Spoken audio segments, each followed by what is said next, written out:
그런가 하면 오늘 또 인터넷상에서 뜨겁게 화제가 된 뉴스가 있어요. 이것도 안 짚어볼 수가 없어요. 신민섭 기자님. 오늘 이상하게 대통령 자녀들 이야기 계속 하게 되네요. 그러네요. 이번에는 공교롭게도. 세계 이혼이라고 불리는 노소영 아트센터 나비 관장과 최태원 SK 회장의 그 이혼 소송은 이미 1심은 끝나고 2심 항소심이 진행 중에 있고, 그렇죠, 네. 근데 최근에 새로운 소송이 하나 다시 제기돼가지고 화제가 되고 있는데요.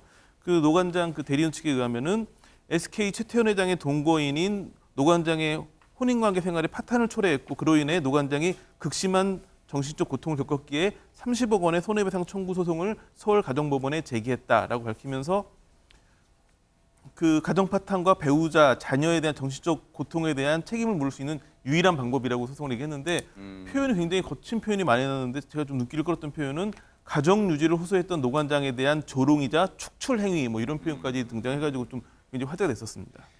여러분 앞서 말씀드렸지만 이거는 지금 최태원 회장과 노소영 관장 간의 이혼 소송과는 별도로 지금 그 와중에 하나의 소송이 손해배상 소송이 제기된 거예요. 그런데 보세요. 방금 말씀드렸지만 박성배 변호사님 상당히 강한 표현을 썼어요. 노소영 관장에 대한 조롱이자 축출 행위다. 그렇다면 최태원 회장 측의 동거인 상대로 30억의 위자료 소송. 자, 일단 궁금한 게 30억이라는 이건 그냥 상징적인 거예요. 어떻습니까? 위자료 인정 금액으로서 30억은 상징적인 금액이라고 봐야 합니다. 사람이 사망한 경우에도 위자료 금액은 1억 원이고 부정행위가 인정되는 경우 그 부정행위가 상당 기간 지속되었다고 하더라도 5천만 원을 넘기는 경우는 드물다고 할 수 있어서 상징적인 금액이라고 평가할 수밖에 없을 것 같습니다. 사실 그동안 많은 분들 기억하시겠지만요. 지금 노소영 관장은 그 최태원 회장의 혼외자 얘기가 나왔을 때도 사실 말을 아껴왔어요. 관련 영상 좀 보시고 이어가 보도록 하겠습니다. 네, 첫 변론이신데 입장 한 말씀만 밝혀주실 수 있으실까요? 1조 원대 재산분할 소송이신데 이렇게 큰 금액으로 하신 이유가 있으실까요? 오늘 어떤 점 위주로 변론하실 건지 말씀 한 번만 부탁드립니다. 사실 이 부분은 이혼 소송 과정에서 이제 언론들이 질문을 했을 때 말을 아꼈던 부분이고, 그러다 보니까 지금 이 30억대 최태원 회장의 동거인에 대한 이 30억대 손해배상 청구 이 내용이 전해지면서 일각에서는 김현주 평론가님, 노소영 관장의 반격이 시작됐다 뭐 이런 관측도 나오고 있어요. 그래서 1심 재판 결과가 그 소를 제기한 측에서 보기에는 만족스럽지 못했기 때문에 어떻게 보면 더욱 그런 이야기가 나올 수 있을 것 같습니다. 이 노소영, 최태원 부부 한번 그 쭉 이렇게 되돌이켜 보면은요, 대통령의 자제와 재벌가의 자제의 이 결혼 소식으로 굉장히 이제 처음부터 화제가 됐었죠. 1988년에 결혼을 했는데 당시 현직 대통령이었기 때문에 아버지가 그 청와대에서 결혼식을 올렸었습니다. 그래서 이제 슬하에 세 자녀를 뒀는데 이제 이녀 일남을 뒀고요. 그러다가 갑자기 2015년에 최태원 회장이 내연녀가 있고 혼외자가 있다라고 그 언론사들의 편지를 보내게 됩니다. 네. 그러면서 이제 그게 큰 화제를 불러 일으켰는데요. 그러면서 이혼 의사를 공개적으로 이제 표명을 하기도 했었습니다. 이혼 조정 신청에 2017년에 이제 들어갔지만 네. 노소영 관장 측에서 이제 이를 받아들이지 않으면서 네. 이것이 이제 소로 넘어가게 됩니다.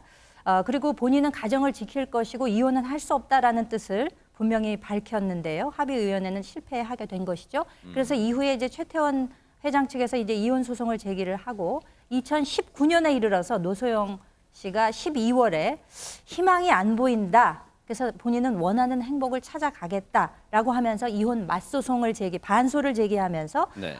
위자료 3억. 그리고 최태원 회장이 보유하고 있는 SK 주식의 절반인 약 1조 원대의 재산 분할을 청구하게 됩니다. 그러다가 지난해 12월에 1심 재판부에서 이제 결과가 나오기를 네. 위자료를 1억 지급하고 현금 665억 원을 지급하라라는 판결이 나오게 됩니다. 네. 이후에 노소영, 최태원 양측에서는 모두 항소를 했고요. 서울고법에서 항소심 심리를 지금 앞두고 있는 상황입니다. 양측이 모두 항소했다는 것은 1심 판결에 양쪽 다 만족하지 않는다는 거잖아요. 그런데 이 대목에 궁금하신 분들 많으실 거예요. 박성배 변호사님, 사실 혼외자 문제도 그렇지만 최태원 회장의 동거인 그 여성에 대한 문제는 이미 수년이 지났는데 왜 이 대목에 와서 30억에 달하는 손해배상 청구를 하게 됐을까요? 그 배경이 궁금해집니다. 사실 노 관장의 동거인에 대한 소재기는 소멸시효 완성으로 판명될 가능성이 상당히 높은 것은 사실입니다.